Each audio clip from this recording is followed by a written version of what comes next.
কারিনা কায়সারের অসুস্থতার কারণ কোনো মোটাত্ব কিংবা ফুচকার পানি নয়। হ্যাঁ দর্শক, ঠিকই শুনছেন, 50,000 টাকার বাজি ধরতে গিয়ে তার এই অবস্থা। যে সত্যটা এতদিন লুকিয়ে রাখা হয়েছিল, যে কারিনা কায়সারের জন্য আমরা সবাই হা হুতাশ করছি, তার স্বাস্থ্যের কথা চিন্তা করে কত সমবেদনা জানাচ্ছি, সেই কারিনা কায়সারের এই অবস্থা কিন্তু হঠাৎ করে হয়নি। বন্ধুদের সঙ্গে বাজি ধরতে গিয়ে তার এই অবস্থা হয়েছে। হ্যাঁ ঠিকই শুনছেন, সে তার এক বান্ধবীর সঙ্গে বাজি ধরেছিল জ্যাক ড্যানিয়েল 700 মিলিলিটারের বোতল এক চুমুকে খেয়ে ফেলবে, বিনিময়ে 50,000 টাকা নিবে। জ্যাক ড্যানিয়েল, যেটাকে সংক্ষেপে জেডি বলা হয়ে থাকে, আর এই ধরনের ড্রিঙ্কসে 40 থেকে 45% মাত্রার অ্যালকোহল থাকে। কারিনা কায়সার সেদিন সন্ধ্যায় অর্ধেক বোতল এক চুমুকে খেয়ে ফেলার পরেই অসুস্থ বোধ করে এবং এক পর্যায়ে জ্ঞান হারিয়ে ফেলে। পরবর্তীতে বেহুশ অবস্থায় তার বন্ধুরা তাকে তড়িঘড়ি হাসপাতালে নিয়ে যায়। হাসপাতালে কর্তব্যরত চিকিৎসকরা জানায় অতিমাত্রায় জেডি খাওয়াতে অ্যালকোহল পয়জনিং হয়ে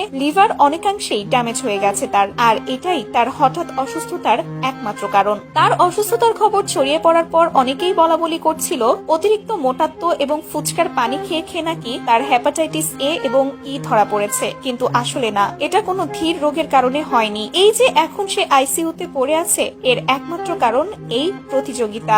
সে বাজি ধরেছিল। হ্যাঁ দর্শক, সে বাজি ধরে আজ লড়াই করছে। তো এখন কতটুকু সহানুভূতি দেখাবেন আপনি কারিনা কায়সারের ওপর? যাই হোক, আপনারা আপনাদের মন্তব্য কমেন্টে জানাতে ভুলবেন না। ধন্যবাদ।